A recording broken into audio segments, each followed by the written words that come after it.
സ്നേഹം, ദിവ്യസ്നേഹം, സ്നേഹം, ദിവ്യസ്നേഹം. ഈ ലോകത്തിൽ നമ്മുടെ ജീവിതത്തിൽ ഏറ്റവും ശ്രേഷ്ഠമായത് എന്താണ് എന്നറിയാമോ? പറയൂ. എൻ്റെ മെസ്സേജുകൾ പ്രാക്ടിക്കലാണ്, എനിക്ക് തിയറി അറിയില്ല. അനേകരും പറയുന്നു സമാധാനമില്ല എന്ന്. സമാധാനമില്ല എന്ന് പറയുന്നു. നമ്മുടെ ജീവിതത്തിൽ സമാധാനം നൽകുന്നതായ അതിപ്രധാനമായ വിഷയം ഏതാണ്? കുടുംബം. എന്താണ്? കുടുംബം സമാധാനത്തോടെയാണെങ്കിൽ നമുക്ക് സമാധാനമുണ്ടായിരിക്കും. ദൈവം കുടുംബത്തെ സ്നേഹിക്കുന്നുണ്ടോ ഇല്ലയോ? കുടുംബ വ്യവസ്ഥ സ്ഥാപിച്ചത് ആരാണ്? മനുഷ്യൻ ഏകനായിരിക്കുന്നത് നന്നല്ല എന്ന് പറഞ്ഞ് തക്കതായ തുണയായിരിക്കേണ്ടതിന് ദൈവം ഹൗവയെ സൃഷ്ടിച്ചു. അവർ രണ്ടുപേരും ഏക ശരീരമായിരിക്കും എന്ന് പറഞ്ഞു. നിങ്ങൾ ഫലിച്ച് അഭിവൃദ്ധിപ്പെട്ട് ഭൂമിയെ നിറയ്ക്കുക എന്നും പറയാനിടയായി. എന്താണ്? ആദിയിൽ അവർ രണ്ടുപേരുമേ ഉണ്ടായിരുന്നുള്ളൂ. എന്നാൽ ഇന്ന് നോക്കുമ്പോൾ എത്രയോ കോടി ജനങ്ങളാണ് ഈ ലോകം മുഴുവനും രാജ്യങ്ങളായിട്ട് ആയിരിക്കുന്നത്. വ്യത്യസ്ത ഭാഷയിലും വ്യത്യസ്ത വംശത്തിലുമായിരിക്കുന്നവരുള്ളപ്പോഴും നമുക്കെല്ലാവർക്കും പൂർവികന്മാർ ആരാണെന്ന് ചോദിച്ചാൽ ആദാമും ഹൗവയുമാണ്. ദൈവം സ്ഥാപിച്ചതായ ആ കുടുംബ വ്യവസ്ഥയാണ്. കുടുംബത്തിൽ ആരൊക്കെ ഉണ്ടായിരിക്കും? ഇതുപോലും അറിയില്ലേ? കുടുംബത്തിൽ അപ്പനും അമ്മയും ഉണ്ടായിരിക്കുമെന്ന് പറഞ്ഞുകൂടെ? വിവാഹം കഴിയുന്നതുവരെ നീ ബാച്ചിലറാണ്, ബ്രഹ്മചാരി. അപ്പോൾ വരെയും അപ്പൻ്റെയും അമ്മയുടെയും കൂടെയാണ് താമസിക്കുന്നത്. നിന്റെ കുടുംബം എന്ന് പറയില്ല. എന്നാൽ നിന്റെ വിവാഹം കഴിഞ്ഞതിന് ശേഷം നിന്റെ കുടുംബം നിനക്കുണ്ടാകും. അതായത് രണ്ട് ദമ്പതിമാർ, ഭാര്യയും ഭർത്താവും കൂടി വരുവാനിടയാകും. ആ ഭാര്യ ഭർത്താക്കന്മാർക്ക് മക്കളുണ്ടാകാനിടയാകും. അതിനുശേഷം മക്കൾ ഉണ്ടായതിനു ശേഷം അവർക്ക് കല്യാണം കഴിഞ്ഞ് അവർക്ക് മക്കളുണ്ടാവും. പിന്നെ അവർക്ക് മക്കളുണ്ടാവും. അങ്ങനെ അപ്പനും അപ്പൂപ്പനും എല്ലാം ഉണ്ടാകും. അപ്പൂപ്പനും അമ്മൂമ്മയും കൊച്ചുമകനും എല്ലാവരും ഉണ്ടായിരിക്കും. ശരിയാണോ അല്ലയോ? ശരിയാണോ അല്ലയോ? നിങ്ങളുടെ വീട്ടിൽ എത്ര പേരുണ്ട്? ഞങ്ങൾക്ക് രണ്ടെന്നാണ് നേരത്തെ. ഇപ്പോൾ നമ്മൾ രണ്ട് നമുക്ക് ഒന്ന് എന്നാണ് പറയുന്നത്. ചൈനയിൽ പോപ്പുലേഷൻ കുറയുകയാണ്, ജനസംഖ്യ കുറയുകയാണ്. അതുകൊണ്ട് കൂടുതൽ മക്കളെ ജനിപ്പിക്കണമെന്നാണ് ഇപ്പോൾ അവിടെ പ്രസ്താവന ഇറക്കിയിരിക്കുന്നത്. എന്താണ്? മക്കൾ ദൈവത്തിന്റെ ദാനമാണ്. ഉദരഫലം അവന്റെ പ്രതിഫലമാകുന്നു. അതാണ് വചനം പറയുന്നത്. ഇന്ന് കുടുംബത്തിൽ പ്രധാനപ്പെട്ട കുടുംബത്തിന്റെ ഹെഡ്, മുഖ്യമായ ആള് ആരാണെന്ന് ചോദിച്ചാൽ ആരാണ്? അപ്പനാണോ അമ്മയാണോ? ആരാണ്? പറയൂ. ആരാണ്? ഡാഡിന്നോ? കൊള്ളാം, എല്ലാവരും ഇംഗ്ലീഷുകാരാണല്ലോ ഇവിടെ. ആരാണ്? ഡാഡി, പിതാവ്, പപ്പ, അച്ഛൻ. ദയവ് ചെയ്ത് നിങ്ങൾ ഒന്നും വിചാരിക്കരുത്. ഇവിടെ എത്ര പിതാക്കന്മാരുണ്ട്? ഒന്ന് കരമുയർത്താമോ? ഹല്ലേലൂയ! ഒരുപാട് പിതാക്കന്മാരുണ്ട്. നിങ്ങൾ ശ്രദ്ധിക്കണം, പിതാക്കന്മാർ പ്രധാനപ്പെട്ടവരാണ്. പിതാവ് വീട്ടിന് ശിരസ്സായിരിക്കണം. പിതാവ് തൻ്റെ ഉത്തരവാദിത്തങ്ങൾ നിർവഹിക്കുന്നില്ല എങ്കിൽ ആ വീട് ദരിദ്രമായി തീരാനിടയാകും, താറുമാറാകാനിടയാകും. ആ കുടുംബത്തിൽ വളരുന്ന കുട്ടികൾക്ക് അച്ചടക്കം കാണില്ല. ദൈവത്തിൻ്റെ അനുഗ്രഹം ആ കുടുംബത്തിൽ കാണില്ല. ബൈബിളിൽ പുരോഹിതന്മാരുണ്ടായിരിക്കുന്നത് പോലെ പിതാക്കന്മാരെ ആ കുടുംബങ്ങളുടെ പുരോഹിതന്മാരായിട്ടാണ് കണക്കാക്കുന്നത്. പുരോഹിതന്റെ ജോലി എന്താണ്? ദേവാലയത്തിൽ ചെന്നിട്ട് അവിടെ ധൂപം കാട്ടണം. അതുപോലെ പിതാവ് അതിരാവിലെ തന്നെ എഴുന്നേറ്റ് തൻ്റെ കുടുംബത്തിന് വേണ്ടി, മക്കൾക്ക് വേണ്ടി പ്രാർത്ഥിക്കേണ്ടതാണ്. നമുക്കറിയാം, യോബിന് 10 മക്കളുണ്ടായിരുന്നു. അവൻ അതിരാവിലെ തന്നെ എഴുന്നേറ്റിട്ട് അവൻ്റെ എല്ലാ മക്കൾക്കും വേണ്ടി യാഗം കഴിക്കുമായിരുന്നു. എന്നാൽ ഇന്ന് നമ്മൾ അങ്ങനെയൊന്നും ധൂപം കഴിക്കേണ്ട ആവശ്യമില്ല.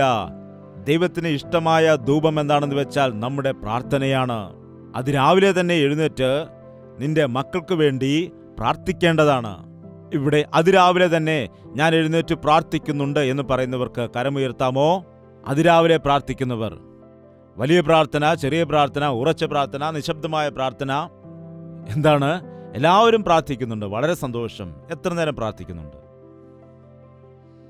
അതിരാവിലെ ഇരുട്ടുള്ളപ്പോൾ തന്നെ യേശുക്രിസ്തു വിജനമായ സ്ഥലത്തേക്ക് പോയിട്ട് ഏകനായിട്ട് പോയി പ്രാർത്ഥിക്കുമായിരുന്നു. അവൻ ജഡശരീരത്തിലായിരുന്നിട്ടും ദൈവത്തിന്റെ പുത്രനായിരുന്നിട്ടും അവൻ ദൈവമായിരുന്നിട്ടും ജഡശരീരത്തിൽ ആയിരുന്നതുകൊണ്ട് പ്രാർത്ഥിക്കുമായിരുന്നു.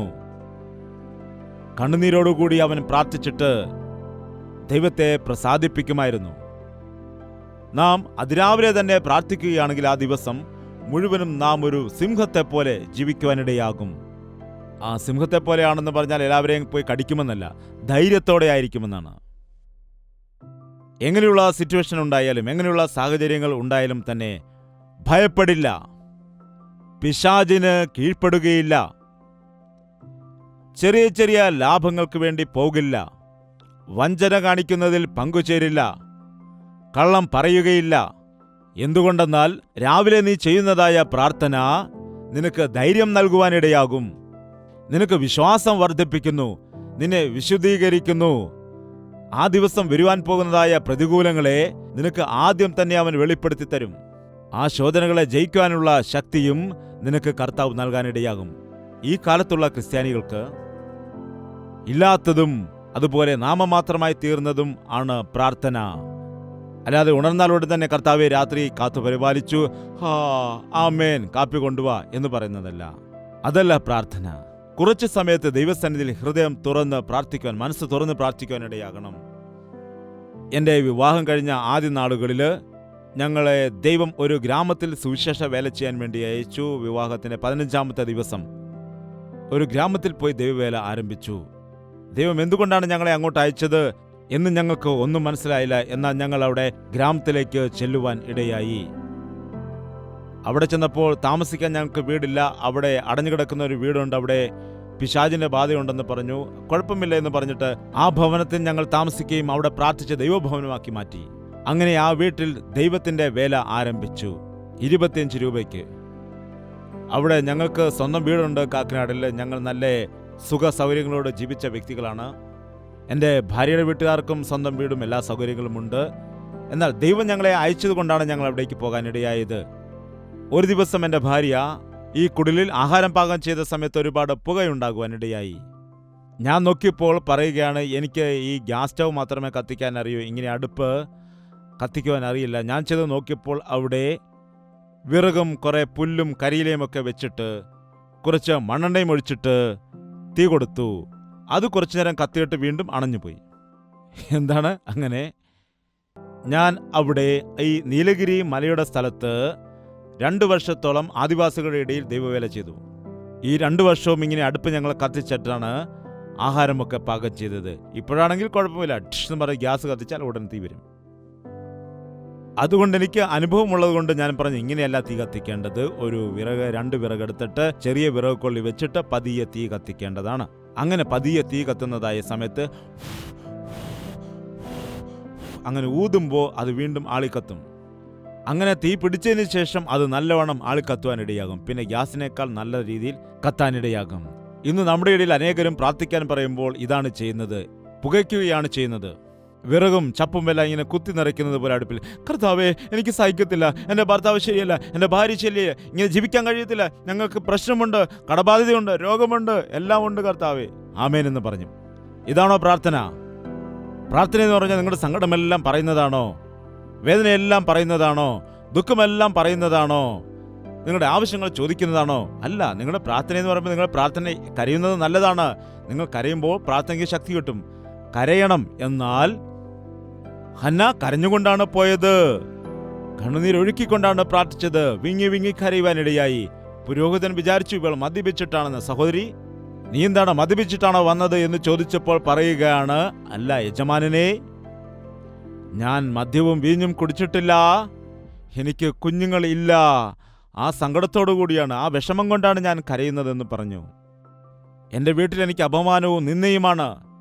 എന്നെ സഹായിക്കുവാൻ ആരുമില്ല, എന്നെ ബലപ്പെടുത്തുവാൻ ആരുമില്ല, എൻ്റെ സങ്കടമെല്ലാം ഞാൻ ദൈവസന്നിധിയിൽ പകരുകയാണ് എന്നാണ് പറഞ്ഞത്. ദൈവം ആ പുരോഹിതനിൽ കൂടി അരുളി ചെയ്തു, അടുത്ത വർഷം ഈ സമയത്ത് നിന്റെ കയ്യിലൊരു കുഞ്ഞുണ്ടായിരിക്കും, പോകുക എന്ന് പറഞ്ഞു. എൻ്റെ കുഞ്ഞിനെ ദൈവത്തിന് വേണ്ടി സമർപ്പിക്കുന്നു എന്നവൾ തീരുമാനമെടുത്തു. അവളെ ദൈവം അനുഗ്രഹിച്ചു. വചനത്തിൽ പറയുന്നു, അന്നു മുതൽ അവളുടെ മുഖം പിന്നെ വാടിയതുമില്ല എന്ന്, അവൾ സന്തോഷത്തോടെ ഇരിക്കുന്നുവെന്ന്. അന്നുവരെ അവൾ ആഹാരം പോലും ശരിക്കും കഴിച്ചിരുന്നില്ല. എന്നാൽ എപ്പോഴാണോ ദൈവത്തിൻ്റെ സന്നിധിയിൽ വന്നിട്ട് അവളുടെ ഭാരങ്ങൾ ഇറക്കി വച്ചത്, ദൈവത്തിൻ്റെ വാഗ്ദത്തം പ്രാപിച്ചെടുത്തത്, പിന്നീട് അവൾ സന്തോഷത്തോടുകൂടി ഉല്ലാസത്തോടുകൂടി കടന്നുപോയി എന്നാണ് വചനത്തിൽ പറയുന്നത്. അപ്പോൾ കുഞ്ഞ് ജനിച്ചിട്ടില്ല. കുഞ്ഞ് ജനിക്കാൻ ഇനിയും 9 മാസം കാത്തിരിക്കണം. എന്നാൽ ദൈവത്തിൽ അവൾ വിശ്വസിച്ചു. വിശ്വാസത്തോടുകൂടി സന്തോഷത്തോടുകൂടി ദൈവത്തിൽ വിശ്വസിച്ചു പോകുവാനിടയായി. ഇന്ന് സഭയിൽ വരുന്നതായ ആളുകൾ ഒരുപക്ഷെ നിങ്ങൾ വരുന്നതായ സമയത്ത് വിഷമത്തോടെ, സങ്കടത്തോടെ, ദുഃഖത്തോടെ, കലഹത്തോടുകൂടി വന്നിട്ട് കുറേ നേരം വചനം കേട്ട് കണ്ണുനീരൊഴുക്കി പ്രാർത്ഥിച്ചിട്ട് അങ്ങനെ തന്നെ തിരിച്ചു പോവുകയാണ് എങ്കിൽ കൂട്ടായ്മയിൽ വരുന്നത് കൊണ്ട് എന്താണ് പ്രയോജനമുള്ളത്? ദൈവം നിങ്ങളെ കൂട്ടിവരുത്തിയത് അങ്ങനെ തന്നെ മടക്കി അയക്കാനാണോ? അല്ല. നിങ്ങളുടെ ഹൃദയത്തെ ദൈവസന്നിധിയിൽ പകർന്നിട്ട് ദൈവം മറുപടി നൽകുന്നത് വരെയും കാത്തിരിക്കേണ്ടതാണ്. എപ്പോൾ വരെയാണ് കാക്കേണ്ടത്? ഉയർന്ന പർവ്വത മുകളിൽ എന്ന് ഉള്ളതായ പാട്ടിൽ ഇങ്ങനെയൊരു വാക്കുണ്ട്. എന്താണെന്നറിയാമോ? കർത്താവിൻ്റെ സന്നിധിയിൽ വന്ന് പ്രാർത്ഥിക്കുമ്പോൾ മറുപടി നിനക്ക് വരുന്നത് വരെയും ദൈവത്തോട് പ്രാർത്ഥിക്കണം. അടുപ്പ് ആളി കത്തുന്നത് പോലെ നാം ദൈവസന്നിധിയിൽ പ്രാർത്ഥിക്കണം. അതുകൊണ്ടാണ് ദൈവത്തിൻ്റെ വചനം പറയുന്നത്, നിങ്ങൾ മുറിയിൽ കയറി കതകടച്ച് രഹസ്യമായിട്ട് പ്രാർത്ഥിക്കുക. രഹസ്യത്തിൽ നിങ്ങളെ കാണുന്നതായ കർത്താവ് നിങ്ങളുടെ പ്രാർത്ഥന കേൾക്കുമെന്ന്. നിങ്ങളുടെ പ്രാർത്ഥന കേട്ടിട്ട് നിങ്ങൾക്ക് ദൈവം മറുപടി നൽകും. നിങ്ങൾ പ്രാർത്ഥിക്കേണ്ടത് ആവശ്യമാണ്. അതിരാവിലെ തന്നെ പ്രാർത്ഥിക്കണം. 2 മിനിറ്റുള്ള പ്രാർത്ഥനയല്ല അത്. മനസ്സിൽ ദൈവത്തോടുള്ളതായ വിശ്വാസം വർദ്ധിച്ച് എനിക്ക് ദൈവം മറുപടി നൽകും എന്നുള്ളതായ ഉറപ്പ് ലഭിക്കുന്നതുവരെ പ്രാർത്ഥിക്കണം. നീ എന്നെ അനുഗ്രഹിച്ചിട്ടില്ലാതെ ഞാൻ നിന്നെ വിടുകയില്ല എന്ന് അന്ന് യാക്കോബ് ദൈവത്തോട് പ്രാർത്ഥിച്ച് പോരാടുവാനിടയായി. എന്തുകൊണ്ട് നമുക്ക് അങ്ങനെ ചെയ്യാൻ കഴിയുന്നില്ല? എന്തുകൊണ്ടാണ് വെറുതെ പ്രാർത്ഥിച്ചു വിടുന്നു? ഈ കാലത്തെ ഭിക്ഷക്കാർ ഒരുപാട് കുറഞ്ഞിട്ടുണ്ട്. പണ്ടുള്ള കാലത്താണെങ്കിൽ ഒരുപാട് ഭിക്ഷക്കാരുണ്ടായിരുന്നു. വൈകുന്നേരം ചോറ് കഴിഞ്ഞാൽ പിന്നെ ആ ഭിക്ഷക്കാർ പലരും വരികയും അവർക്ക് ആ ചോറ് നമ്മൾ കൊടുക്കുകയും ചെയ്യുമായിരുന്നു. എന്താണ്? അമ്മേ ഭിക്ഷാം ദേഹി എന്ന് പറഞ്ഞു വരുമായിരുന്നു. എന്താണ്? നോക്കുന്ന സമയത്ത് പലപ്പോഴും എന്താണ്, നമുക്ക് 1-2 കറിയായിരിക്കും, എന്നാൽ ഇവർക്ക് 10 കറിയാണ് കിട്ടുന്നത്. എന്തുകൊണ്ടെന്നാൽ ഒരുപാട് വീടുകളിൽ കയറി ഇറങ്ങുമല്ലോ. അതുകൊണ്ടാണ് വെറുതെ വന്ന് അമ്മേ ഭിക്ഷ തരണേ എന്ന് പറയുമ്പോൾ ഇവർ അടുക്കളയിൽ ചെന്ന് പാത്രമൊക്കെ കഴുകി വരുന്നതായ സമയത്ത് അയാൾ അവിടെ നിന്ന് വേറെ വീട്ടിലേക്ക് പോകുന്നത് കാണാം. അവർ വെളിയിൽ വന്ന് നോക്കുമ്പോൾ ദൂരെ അയാൾ പോകുന്നത് കാണാം. അയ്യോ, നിനക്ക് വേണ്ടിയാണല്ലോ ഞാൻ ചോറെല്ലാം ഒരുക്കിക്കൊണ്ട് വന്നത് എന്ന് പറഞ്ഞിട്ട് ഇവർ സങ്കടപ്പെടും. ദൈവസന്നിധിയിലും ഇന്ന് അനേകം ആളുകൾ അങ്ങനെയാണ് ചോദിക്കുന്നത്, ദൈവമേ നൽകണമേ, ബലപ്പെടുത്തണമേ, സഹായിക്കണമേ, അല്ലെങ്കിൽ ഞാൻ ATM കാർഡ് ഇട്ടെടുത്തോളാം. ദൈവമേ എന്നെ സഹായിക്കണമേ, അല്ലെങ്കിൽ ഞാൻ ഡെബിറ്റ് കാർഡൊക്കെ ഉണ്ടല്ലോ എന്ന് പറഞ്ഞിട്ട് അങ്ങനെ ചെയ്യും. എന്താണ്? ദൈവത്തോട് പേരിന് വേണ്ടി പ്രാർത്ഥിക്കുകയാണ്. എന്നിട്ട് അവരുടെ ഇഷ്ടം പോലെ അവരുടെ ബിസിനസ് അവർ ചെയ്യുകയാണ് ചെയ്യുന്നത്. ദൈവം തന്നില്ലെങ്കിൽ കൈക്കൂലി മേടിച്ചാണെങ്കിലും കാര്യം നടത്തും. അങ്ങനെയാണ്. എന്നാൽ അങ്ങനെയല്ല നമ്മുടെ ജീവിതത്തിൽ നാം ആയിരിക്കേണ്ടത്. ദൈവത്തോട് ചോദിക്കുന്ന സമയത്ത് വിശ്വാസം വേണം. ദൈവം എനിക്ക് നൽകും. എനിക്ക് ആരുടെയും റെക്കമെൻഡേഷൻ ആവശ്യമില്ല. എനിക്ക് കോപ്പി അടിക്കേണ്ടതായ കാര്യമില്ല. എനിക്ക് മനുഷ്യന്റെ സഹായമില്ല. മനുഷ്യരുടെ സഹായമെല്ലാം വ്യർത്ഥമാണ്. ദൈവം എന്നെ സഹായിക്കാനിടയാകും എന്ന വിശ്വാസത്തോടെ ചോദിച്ചു നോക്കൂ. എത്ര വലിയ അനുഗ്രഹങ്ങൾ നിന്റെ ജീവിതത്തിൽ നിനക്ക് അനുഭവിക്കുവാൻ കഴിയുമെന്നറിയാൻ കഴിയും. നീ അതിരാവിലെ എഴുന്നേറ്റ് തന്നെ പ്രാർത്ഥിക്കുക. ഹൃദയത്തിൽ ഭാരത്തോടുകൂടെ പ്രാർത്ഥിക്കുക. സമയം നോക്കിക്കൊണ്ട് നിങ്ങൾ പ്രാർത്ഥിക്കരുത്. സമയം നോക്കിക്കൊണ്ട് നിങ്ങൾ പ്രാർത്ഥിക്കുന്നവർ യഥാർത്ഥ പ്രാർത്ഥനക്കാരല്ല. ജയ്പോൾ പാസ്റ്റർ പറഞ്ഞു 1 മണിക്കൂർ പ്രാർത്ഥിക്കണമെന്ന്. കർത്താവേ 1 മണിക്കൂർ പ്രാർത്ഥിക്കാൻ ഇപ്പോൾ സമയം എത്രയായി? ഇനി 10 മിനിറ്റ്. കർത്താവേ സ്തോത്രം സ്തോത്രം. ഇനി എത്ര ചെയ്യണമാവോ? 15 മിനിറ്റ് ആയുള്ളൂ. ദൈവമേ സ്തോത്രം സ്തോത്രം. ഈ 1 മണിക്കൂറൊക്കെ പ്രാർത്ഥിക്കാൻ വളരെ ബുദ്ധിമുട്ടാണ്. ദൈവദാസന് വേറെ പണിയില്ലാത്തതുകൊണ്ട് വെറുതെ പറയുന്നതല്ലേ. നമുക്ക് സാധിക്കില്ല. പല സമയത്ത് നമ്മുടെ മീറ്റിംഗിൽ പ്രാർത്ഥിക്കുന്ന സമയത്ത് എൻ്റെ മനസ്സ് എപ്പോഴും ആ സമയത്ത് ദൈവസന്നിധിയിൽ ആയിരിക്കുന്നത് കൊണ്ട് നമുക്ക് പ്രാർത്ഥനയിൽ സമയം പോകുന്നത് അറിയാൻ കഴിയില്ല. എന്തുകൊണ്ടെന്നാൽ പ്രാർത്ഥനയുടെ ആത്മാവാണ് നമ്മളെ നടത്തുന്നത്. ചില സമയത്ത് ഞാൻ വേണമെന്ന് വെച്ച് അത് കട്ട് ചെയ്യാറുണ്ട്. കാരണം പൗലോസ് പറഞ്ഞിട്ടുണ്ട്, ഞാൻ ആത്മാവ് കൊണ്ടും പ്രാർത്ഥിക്കും, ബുദ്ധി കൊണ്ടും പ്രാർത്ഥിക്കുമെന്ന്. ആത്മാവിൽ പ്രാർത്ഥിക്കുന്ന സമയത്ത് നാം സമയം നോക്കില്ല. എന്നാൽ നാം ബുദ്ധി കൊണ്ട് പ്രാർത്ഥിക്കുന്ന സമയത്ത് നമ്മുടെ ചുറ്റുപാടും സാഹചര്യങ്ങളും എല്ലാം നാം തിരിച്ചറിയുന്നത് കൊണ്ട് ചില സമയത്ത് നാം പ്രാർത്ഥന നിർത്തേണ്ടി വരും. നിങ്ങൾ അതിരാവിലെ തന്നെ പ്രാർത്ഥിക്കുക. ഇപ്പോൾ അനേകം ആളുകൾക്കും രാവിലെ തന്നെ ഡ്യൂട്ടിക്ക് പോകേണ്ട കാര്യമില്ല. നിങ്ങൾക്ക് പലപ്പോഴും ഒരുപാട് സമയം വീട്ടിൽ പ്രാർത്ഥിക്കേണ്ടതിനായിട്ട് കിട്ടുന്നുണ്ട്. എപ്പോഴാണെങ്കിലും ശരി, നമുക്കിപ്പോൾ 5 മണിക്ക് പോകണമെങ്കിൽ 4 മണിക്ക് തന്നെ എഴുന്നേറ്റ് പ്രാർത്ഥിക്കുക, അല്ലെങ്കിൽ അതിന് മുമ്പ് എഴുന്നേറ്റ് പ്രാർത്ഥിക്കുക. നേരത്തെ കിടന്ന് ഉറങ്ങുക. ഇപ്പോൾ അങ്ങനെ അർദ്ധരാത്രി വരെ ഉറങ്ങത്തില്ല, രാവിലെ എഴുന്നേൽക്കത്തുമില്ല. അമേരിക്കൻ സിസ്റ്റമാണ് ഇപ്പോൾ ഫോളോ ചെയ്യുന്നത്. ഇപ്പോൾ നമ്മുടെ നാട്ടിലും അമേരിക്കൻ ടൈം അനുസരിച്ചാണ് ആളുകൾ ഫോളോ ചെയ്തുകൊണ്ടിരിക്കുന്നത്. പകൽ മുഴുവൻ സുഖമായിട്ട് കിടന്നുറങ്ങും, രാത്രി മുഴുവൻ പിന്നെ അങ്ങോട്ടും ഇങ്ങോട്ടും കറക്കമാണ്. എന്നാൽ അങ്ങനെയല്ല. ദൈവം പറഞ്ഞിരിക്കുന്നത് രാത്രി ഉറങ്ങുവാനും പകൽ ജോലി ചെയ്യുവാനുമാണ്. സമയത്തെ സദ്വിനിയോഗം ചെയ്യുക. നിങ്ങൾ പ്രാർത്ഥിക്കുക. പ്രാർത്ഥിക്കുന്ന സമയത്ത് പിതാവ് പ്രാർത്ഥിക്കുന്ന സമയത്ത് തനിക്ക് വേണ്ടി മാത്രം പ്രാർത്ഥിച്ചാൽ മതിയാകില്ല. പിതാവ് പ്രാർത്ഥിക്കുന്ന സമയം തൻ്റെ ഭാര്യയ്ക്ക് വേണ്ടി പ്രാർത്ഥിക്കേണ്ടതാണ്. കഴിയുമെങ്കിൽ ഭാര്യയോട് ചേർന്ന് പ്രാർത്ഥിക്കേണ്ടതാണ്. മാതാപിതാക്കൾ ഒരുമിച്ച് പ്രാർത്ഥിച്ചാൽ ആ കുടുംബത്തിൽ ഉണ്ടായിരിക്കുന്നതായ മക്കൾ, പഴയകാലത്ത് പറയുമായിരുന്നു, വജ്രങ്ങളെ പോലെയാകുമെന്ന്, മുത്തുകളെ പോലെയാകും. ഞങ്ങളുടെ മക്കൾ ഡയമണ്ടുകളാണെന്നാണ് പറയുന്നത്. എന്നാൽ ഈ കാലത്ത് മക്കൾ എന്താണ് പറയുന്നത്? ഞങ്ങളുടെ മക്കൾ ഒന്നിനും കൊള്ളില്ലാത്തവരാണ് എന്നാണ് പറയുന്നത്. എന്തുകൊണ്ട്? പ്രാർത്ഥിക്കുകയാണെങ്കിൽ ഡയമണ്ടുകളായിട്ട് മാറും, പ്രാർത്ഥിച്ചില്ല എങ്കിൽ ദരിദ്രന്മാരായിട്ട് മാറും.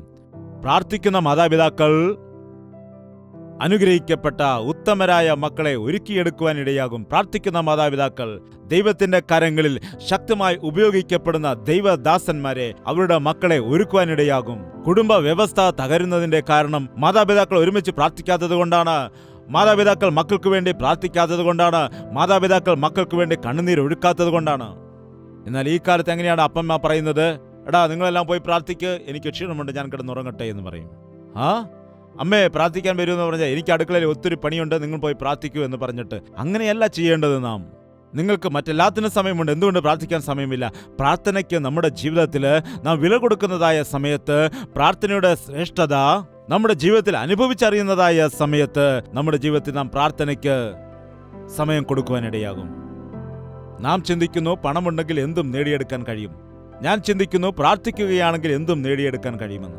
ഇത്രമാത്രം TV പ്രോഗ്രാമുകൾ നമ്മൾ ചെയ്യുന്നുവെങ്കിൽ, ഇത്രമാത്രം കാര്യപരിപാടികൾ, നമ്മുടെ പലവിധമായ ശുശ്രൂഷകളും നാം ചെയ്യുന്നുണ്ട് എങ്കിൽ, അതിൻ്റെ എല്ലാം അടിസ്ഥാനം ഞങ്ങളുടെ കയ്യിൽ പണമുണ്ടെന്നല്ല അതിൻ്റെ അർത്ഥം. ഞങ്ങളുടെ കയ്യിൽ പണമല്ല ഉള്ളത്. ഞങ്ങൾക്ക് വേണ്ടി ശുശ്രൂഷ ചെയ്യുമ്പോൾ ഞങ്ങൾക്ക് വേണ്ടി ഉപവസിച്ച് പ്രാർത്ഥിക്കുന്നതായ ജനമുണ്ട്. മീറ്റിംഗ് നടക്കുമ്പോൾ വീട്ടിലിരിക്കുന്ന ആളുകളോട് ഞാൻ പറയാറുണ്ട്, നിങ്ങൾ വീട്ടിലിരുന്ന് 3 മണിക്കൂർ പ്രാർത്ഥിക്കണം. എല്ലാവരും പ്രാർത്ഥിക്കില്ല, എന്നാൽ ചില ആളുകൾ പ്രാർത്ഥിക്കും. പ്രാർത്ഥിക്കുന്ന ആളുകളെ സപ്പോർട്ട് ചെയ്തുകൊണ്ട് അവരെ ഒരുക്കുകയാണ്, അവരോട് പറയുകയാണ് നമ്മുടെ ഉത്തരവാദിത്വം. നമ്മുടെ ജീവിതത്തിൽ പ്രാർത്ഥനയിൽ കൂടി ഒരുപാട് കാര്യങ്ങൾ സാധിച്ചെടുക്കുവാൻ കഴിയും.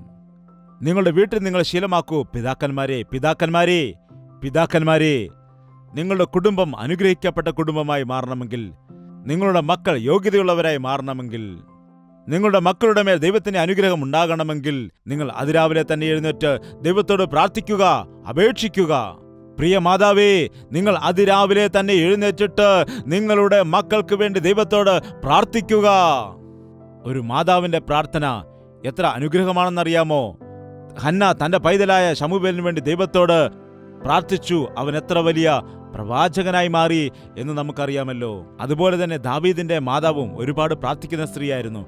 ആ അമ്മയുടെ പ്രാർത്ഥന കാരണമാണ് ദാവീദ് അത്ര വലിയ അനുഗ്രഹിക്കപ്പെട്ട വ്യക്തിയായിട്ട് മാറുവാനിടയായത്. അതുപോലെ നാം ശ്രദ്ധിക്കുമ്പോൾ മോശയുടെ മാതാവ് ഒരുപാട് പ്രാർത്ഥിക്കുന്ന സ്ത്രീയായിരുന്നു.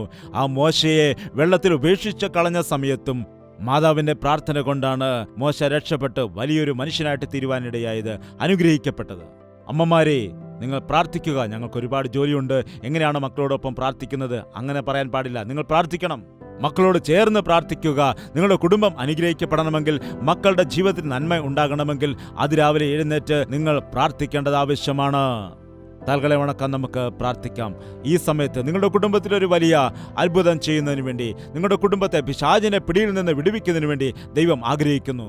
നിങ്ങളുടെ അസമാധാനം മാറ്റിയിട്ട് സമാധാനം നൽകാൻ അവൻ ആഗ്രഹിക്കുന്നു. കരങ്ങൾ ഉയർത്തി കർത്താവിനോട് പ്രാർത്ഥിക്കും. എല്ലാവർക്കും എഴുന്നേറ്റ് നിൽക്കാം. വായു തുറന്ന് കർത്താവിനോട് പ്രാർത്ഥിക്കാം. കർത്താവേ, ഇതാ എൻ്റെ ജീവിതം. രാവിലെ തന്നെ എഴുന്നേറ്റ് നിന്നോട് പ്രാർത്ഥിക്കുവാനുള്ള കൃപ നൽകണമേ. വിശ്വാസത്തോടെ പ്രാർത്ഥിക്കുവാനുള്ള കൃപ നൽകണമേ അപ്പാ. എൻ്റെ മക്കളുടെ ജീവിതത്തിൽ പിശാചിന്റെ കെണികൾ നടക്കുന്നുണ്ട്. എൻ്റെ കുടുംബം ഛിന്ന ഭിന്നമായി പോവുകയാണ്. എന്നെ സഹായിക്കണമേ കർത്താവേ. സാമ്പത്തിക പ്രശ്നങ്ങളുണ്ട് കർത്താവേ. എപ്പോഴും കുടുംബത്തിൽ സമാധാനമില്ലാത്ത വഴക്കിന്റെയും കലഹത്തിന്റെയും അവസ്ഥയാകുന്നപ്പാ. സ്വസ്ഥതയില്ല കർത്താവേ. നീ എൻ്റെ ഭവനത്തിലേക്ക് വരണമേ, എൻ്റെ ഗൃഹത്തിലേക്ക് വരണമേ. അന്ന് നീ സഖായുടെ ഭവനത്തിൽ പോയി അവനെ അനുഗ്രഹിച്ചതുപോലെ എന്നെയും നീ അനുഗ്രഹിക്കുമാറാകണമേ. എൻ്റെ കുടുംബത്തിലെ എല്ലാ തടസ്സങ്ങളെയും മാറ്റിക്കൊണ്ട് ഇന്ന് ഈ കുടുംബത്തിന് രക്ഷ വന്നിരിക്കുന്നു എന്നുള്ള വാഗ്ദത്തം എൻ്റെ കുടുംബത്തിന് നൽകണമേ എന്ന് വായി തുറന്ന എല്ലാ വ്യക്തികൾക്കും പ്രാർത്ഥിക്കാം. പ്രാർത്ഥന. പരിശുദ്ധനായ സ്നേഹമുള്ള പിതാവേ, ഒരിക്കൽ കൂടി ഞങ്ങളെ നീ ദർശിക്കണമേ. ഏത് പിതാവാണ് വേദനിക്കുന്നത്? ആരുടെ ഹൃദയത്തിലാണ് ദുഃഖമുള്ളത്, ഭാരം ഉള്ളത്?